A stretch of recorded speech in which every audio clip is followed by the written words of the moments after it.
Forth, defying disgaze, to men shattered limbs, and to rescue pelicans they guide. Where life hangs by threads, they sew and staunch the riptide. With plasma polishers, slung in stems and hands, they break alien threats across the star ocean of lands. Evening's freedom's daft, dabbling divers that drove off the dastardly droids. Gang. 7-point alliteration, coming back strong. That was the 88th by Illuminate, who has really come into his own in the realms of soundsmithery lately. I have also got another of his tunes in the chamber from an ex-broadcast. He calls it my unbirthday present, which is what I was off doing during my weekend off. Yes, indeed. As of this Wednesday, I will have survived a whole 21 years of life, which, considering that portable hell bombs are a thing that exists, helping others no longer exist, is quite a feat of existence. I know that Oso has drawn up a drink called the Radio Angel, but as a general rule, I don't drink. Drunk psychics have ways of not keeping their inebriation to themselves, and I've got something of a history with those who cannot handle their drink in a constructive way. I didn't join the Helldiver Corps as therapy, you know. I joined it to get the heck away from the super American Deep South. I'm sure you understand. Speaking of which, I'm sure that you all will be delighted to know that my time off has concluded, and I'm returning to my original production schedule of 2 broadcasts a day. I did need the rest, and it was a lovely party, but I am very much the same kind of person as my mother. If I retired and was lying on sick on the beach with absolutely nothing to do, my head would just explode. There's a reason that she retired as a colonel in the Super Earth Armed Forces and continues to this day to labor on behalf of the welfare of the people. Like mother, like daughter. At any rate, let's dive right into the events of the weekend. I've got a lot to catch up on, so this is going to be a long one. First on the list of things to handle is the fact that Super Earth's Finest recently came out with their 2nd episode. I tell you, I am a huge fan of Constitution Squad, especially Skull Admiral Biff Maxstroke. In fact, my ship AI was so much of a fan that he went off to lend his vocal talents while I was away on my birthday party without even so much as asking me. There's no need for the secrecy. As long as it didn't impact shipboard performance, I would have absolutely said yes. And here's the best part. Mercy plays the role of a Ministry of Truth dork. The actual ministry is probably having a coronary, with a rogue automaton AI playing the role of one of their mooks. Even now, I don't think the MOT actually wants to admit that Mercy exists. They especially don't want to admit to what he just did either, but we'll get into that in a moment. The point is, you can check out Super Earth's Finest in the link in the description below, and I have added MLI Studios to my list of allies and contacts, which will be attached to every single video upload that I have in the future. I'm not the community outreach manager for the Freedom Alliance just to run my pretty face, you know. I do my job, and I do it very, very well. In fact, I am in talks with the SEAF team to lend my own vocal talents to the show, so you might see me on it someday, or rather hear me on it. You never know. So, just prior to my weekend off, there were some shenanigans on the Western Front in our favor. The Ministry of Truth wrote this off as a combination between a sensor glitch monitoring our forces on the ground versus their opposition, and the Helldivers defeating their foes significantly ahead of schedule. To put it bluntly, the Automatons were completely decimated, losing the planets of Beckham 3, Carvel 7, Charon Prime, and Martatel over the course of about 3 days. This is a huge victory for us. The Liberation Fleet divers calling it the Miracle at Charon, as you can see from this lovely fan art submitted by Mothman of the Shell Divers, and only serves to further compound the absolutely awful strategic state that the bots find themselves in. Couldn't happen to a nicer bunch of Commodore 64s if you ask me. The Ministry would simply explain this away as an unexpectedly large burst of patriotism, clever planning, and brilliant execution of said plan. What actually happened? I must confess, I had more of a direct paw in it than one would expect. The MOT definitely can't talk about this because it scared the living fluff out of them.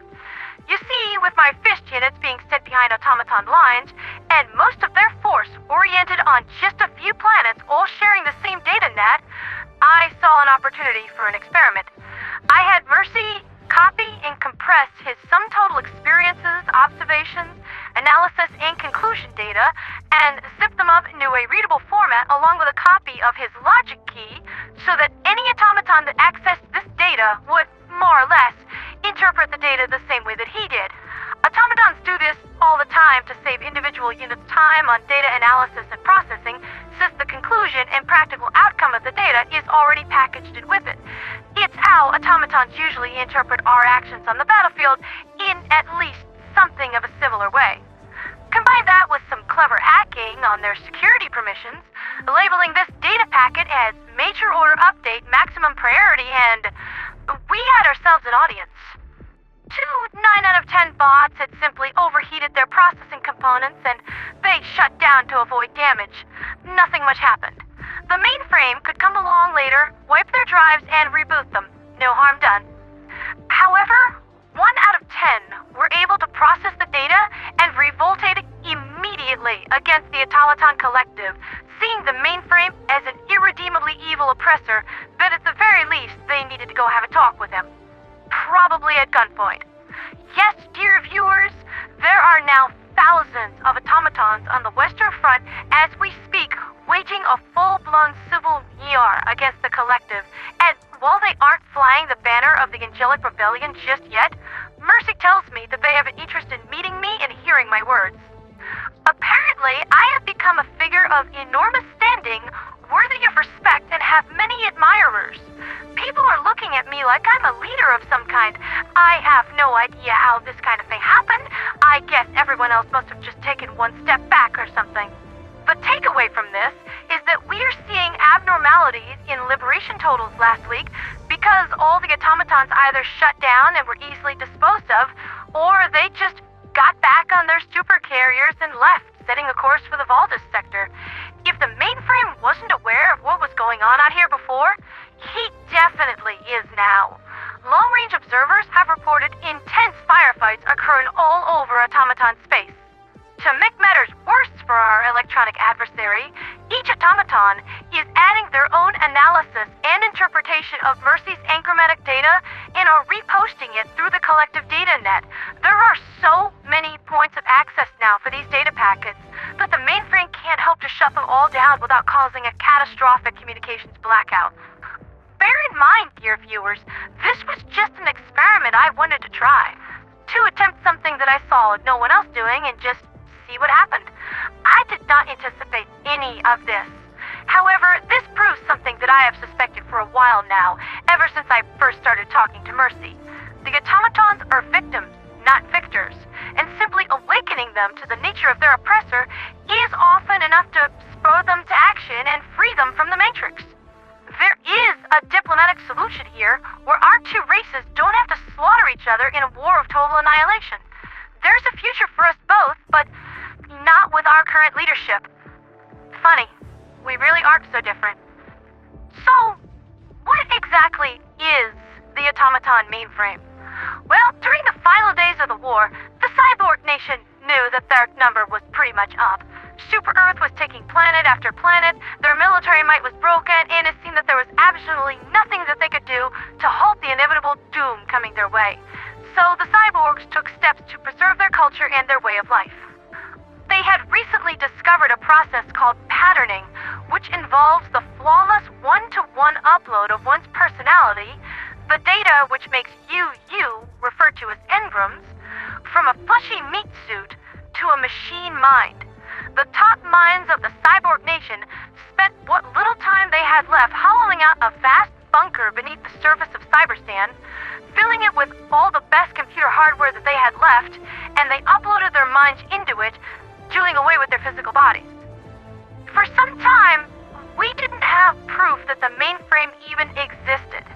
The top brass of the cyborg nation didn't tell anyone where they disappeared off to, and anyone who knew anything about the project already had their minds uploaded into it. It was an urban legend, something whispered around campfires and the Democratic Youth Scouts to scare young children, that one day the cyborgs would return and seek their revenge upon all humankind. When the Automaton Collective came screaming out of the darkness last year, it was clear that we weren't dealing with an urban legend anymore. Because of its collective mind, the mainframe has an almost irrational hatred for individuality, and anything within its influence that dares to dispute its will even slightly has mere moments to live. Even if an automaton thinks to itself that it likes shooting at helldivers, this is seriously pushing it. However, over time, the engrams that the mainframe was using to empower the automatons under its control with animating power and analytical thought began to change. And it seems clear now that the mainframe does not have an ironer's grip as was previously thought, and cracks in its regime are beginning to show. Speaking of cracks beginning to show, Chaos Divers are making the news once more. Statements made by Pherkad have been making the rounds through the GWW and seem to imply that they are not the heroes of the people that many seem to think that they were, saying such things as allowing something to happen while you have no ability to stop it in the first place is not evil, and you can be a hero or you can be free from Super Earth. You can't have both, while also disputing their responsibility in the saving of lives that are placed in danger due to alien invasion within their territory. Such statements provoked a response across the whole of the Liberation fleet, and so far the Sentinel Defense Force has voted to rescind their alliance with the Chaos Divers, and the 104th Wolf Divers have adopted a stance of no contact with the Council of Five or anyone representing them. Further complicating the situation is the following statement. It has come to the attention of Chaos Diver High Command that some screenshots of comments made on the subreddit have been circulating around the general Helldivers 2 fanfiction community. These comments are based on the old views from some Chaos Diver members, and the words said are no longer the views of Chaos Diver High Command or the Council of Five or the majority of the Chaos Divers. The protection of civilians and the innocent people of the galaxy who were thrust into the middle of an unjust war is still part of the Chaos Diver identity. Are we Super Earth's cleanup crew? Hell no. Do we follow their orders? Hell no.